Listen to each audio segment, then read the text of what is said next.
அனைவருக்கும் வணக்கம். ரிஷபராசிக்காரர்கள் உலகின் எந்த மூலையில் இருந்தாலும் 1/10/2024 முதல் இவை தங்களுடைய வாழ்வில் நடந்தே தீரும் என்று சொல்லக்கூடிய வகையில் எந்தெந்த நிகழ்வுகள் அமைந்துள்ளன என்பதை ஆராய்ந்து பார்க்கும்போது, அக்டோபர் மாதத்தில் நவ கிரகங்கள் என்று சொல்லக்கூடிய 9 கிரகநிலைகளில் 6 கிரகநிலைகளில் மாற்றத்தை சந்திக்கக்கூடிய ஒரு தருணமாக இந்த அக்டோபர் மாதம் அமைகிறது. எனவேதான் இதுவரை இல்லாத அளவிற்கு அதிரடியான மாற்றங்களும் இவை தங்களுடைய வாழ்வில் நடந்தே தீரும் என்று சொல்லக்கூடிய வகையில் எந்தெந்த நிகழ்வுகள் அமைந்துள்ளன என்பதை ஆராய்ந்து பார்க்கும்போது, ரிஷபராசிக்காரர்களை பொறுத்த வரைக்கும் ராசியின் அதிபதியான சுக்கிரன் 6ஆம் இடத்திலிருந்து 7ஆம் இடத்திற்கு மாறுகிறாருங்க. 6ஆம் இடத்தில் ஆட்சி பலம் பெற்றும் பிற்பகுதியில் 7ஆம் இடத்திலும் வலுவாக சஞ்சரிக்க போகிறார். ராசியின் அதிபதி 7ஆம் இடமாகிய சப்தமஸ்தானத்திற்கு வருவது மட்டுமல்லாது அவருடைய சப்தம பார்வை ஜென்மராசிக்கு கிடைக்கும். ஜென்மராசியில் குரு பகவான் மிக வலுவாக சஞ்சரிக்கிறார். அவருடைய சுப பார்வையும் ராசியின் அதிபதியான சுக்கிரனின் மீது அபரிவிதமாக கிடைக்கும். குரு சுக்கிர பார்வை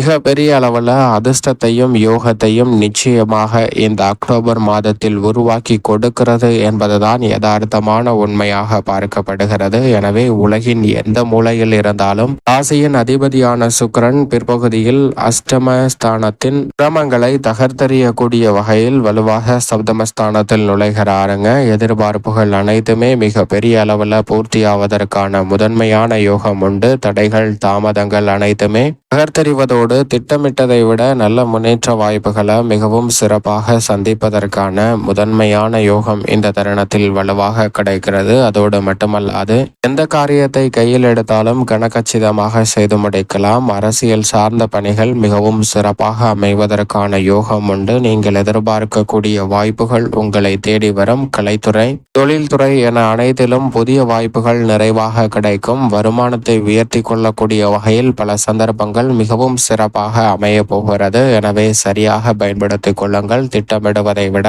செயல்படுத்துவதற்கான யோகம் இந்த தருணத்தில் வலுவாக கிடைப்பதால் பல்வேறு வகையான வளர்ச்சிக்கான பாதைகளை மிக சிறப்பாக செயல்படுத்துவதற்கான முதன்மையான யோகத்தை ராசியின் அதிபதியான சுக்கிரன் சப்தமத்தில் நுழைவதால் ஏற்படுத்தி கொடுக்க போகிறார். அது மட்டுமல்லாது ஜென்மத்தில் நிலை கொண்டிருக்கக்கூடிய முழு சுபகிரகமான குரு இந்த மாதத்தின் பிற்பகுதியில் வக்ரம் பெறுகிறாருங்க. குருவினுடைய வக்ரம் மிக பெரிய அளவில் நன்மைகளை அள்ளி கொடுக்கக்கூடிய ஒரு சிறந்த அமைப்பாக பார்க்கப்படுகிறது. ஏனென்றால் ஜென்மராசியில் வக்ரம் பெறக்கூடிய குரு பகவான் விரயஸ்தானத்தை நோக்கி நகர போகிறாருங்க. நேர்கதியில் இல்லாமல் பின்புறமாக திரும்பி தன்னுடைய சஞ்சார அமைப்பை துவங்க இருக்கிறார். எனவே இந்த வேளையில் நிச்சயமாக சுப விரய செலவுகள் அதீதமாக சந்திப்பதற்கான யோகம் உண்டு. ஆன்மீக பயணங்கள் மேற்கொள்ளுதல், மற்ற தெய்வீக நம்பிக்கை என்பது அதிகரித்தல் உள்ளிட்ட பல நல்ல மாறுதல்களை நிறைவாக சந்திப்பதற்கான யோகம் நிச்சயமாக இந்த தருணத்தில் உண்டு. அது மட்டுமல்லாது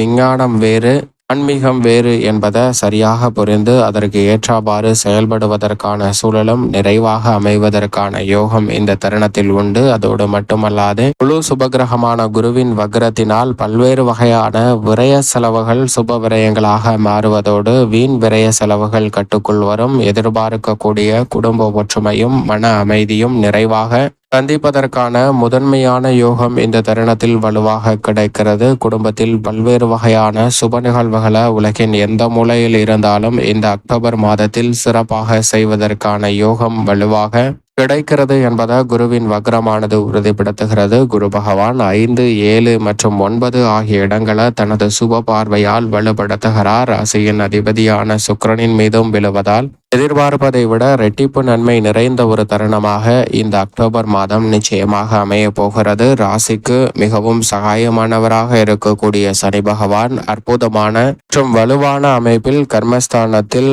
வக்ரம் பெற்று சஞ்சரிக்கிறாருங்க. இந்த மாதத்திற்கு பிறகு அவர் முழுமையாக வக்ர நிவர்த்தி பெற போகிறார். சனி பகவானின் அமைப்பு மிக பெரிய அளவில் நன்மைகளை நிறைவாக பெற்று தரக்கூடிய ஒரு சிறந்த தருணமாக தான் நிச்சயமாக ரிஷபராசிக்காரர்களுக்கு உள்ளது. எனவே உலகின் எந்த மூலையில் இருந்தாலும் உத்தியோக ரீதியாக சந்திக்கக்கூடிய ரிஷபராசிக்காரர்கள் சந்திக்கக்கூடிய சிரமங்கள் நிச்சயமாக கட்டுக்குள் வரும்.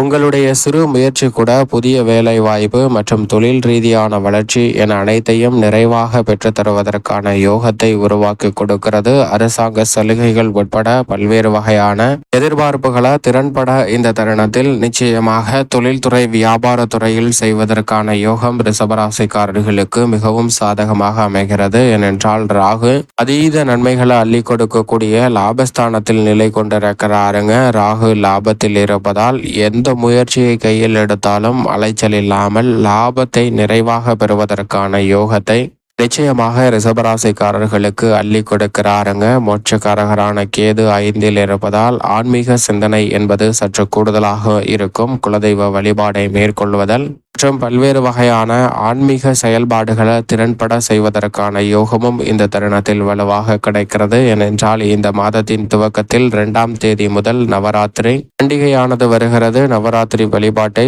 ஒவ்வொரு தினத்திலும் மேற்கொள்வதால் மிக பெரிய அளவிலான மாறுதல்களை சந்திப்பதற்கான யோகமும் மோட்சக்காரகரான கேது பஞ்சமத்தில் இருப்பதால் நிச்சயமாக மற்ற ராசிக்காரர்களை விட சற்று கூடுதலாக நற்பலன்களை பெறுவதற்கான யோகம் ரிஷபராசிக்காரர்களுக்கு உண்டு என்பதுதான் யதார்த்தமான உண்மை.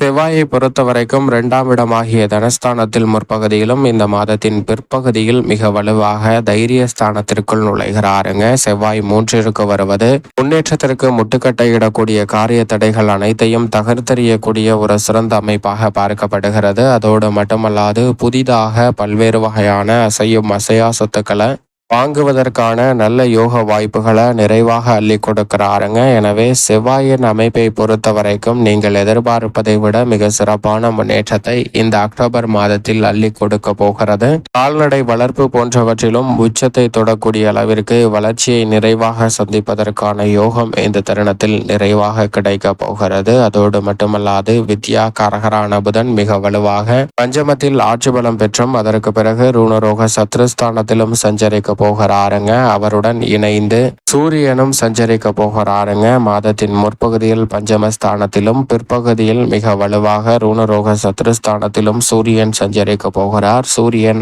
6ற்கு வருவது அமோகமான வளர்ச்சியை அள்ளி கொடுக்கக்கூடிய ஒரு அமைப்பாக பார்க்கப்படுகிறது. ஏனென்றால் பொதுவாகவே சூரியன் 3, 6 மற்றும் 11 ஆகிய இடங்களில் அபரிவிதமான வளர்ச்சியை அள்ளி கொடுப்பார். அதில் ஒரு இடமான 6ஆம் இடத்தில் சஞ்சரிப்பதால் ஆரோக்கிய தொல்லைகள் அலைச்சல்கள் வெகு வளவல கட்டுக்குள் வரும். இந்த தருணத்தில் உலகின் எந்த மூலையில் இருந்தாலும் ரிஷபராசிக்காரர்களுக்கு அதோடு மட்டுமல்லாது சந்திரனும் மிக வலுவாக இந்த மாதத்தின் துவக்கத்தில் 2ஆம் தேதியிலிருந்தே வளர்புரை சந்திரனாக வலம் பெற போகிறாருங்க. ராசியின் ராஜ யோகாதிபதியான சந்திரன். எனவே ரிஷபராசிக்காரர்களுக்கு எடுத்த காரியங்கள் அனைத்திலும் வெற்றி வாய்ப்பு நிறைவாக உண்டு என்பதில் சந்தேகமே இல்லை. இந்த அக்டோபர் மாதம் முழுவதும் மேலும் இந்த தருணத்தை சாதகமாக மாற்றிக்கொள்ள அக்டோபர் மாதத்தின் துவக்கத்தில் 2ஆம் தேதி மகாலய அமாவாசையானது வருகிறது. இன்றைய தினத்துல முன்னோர் வழிபாட்டை முன்னோர் திதியை சரியான முறையில் மேற்கொள்ளுங்கள். அதோடு மட்டுமல்லாது குலதெய்வ வழிபாட்டையும் மேற்கொள்வதால் நிறைந்த யோகங்களையும் பலன்களையும் நிச்சயமாக இந்த அக்டோபர் மாதம் முழுவதும் நிறைவாக பெறுவதற்கான முதன்மையான யோகம் நிச்சயமாக ரிஷபராசிக்காரர்களுக்கு கிடைக்கும் என்பதில் சந்தேகமே இல்லை.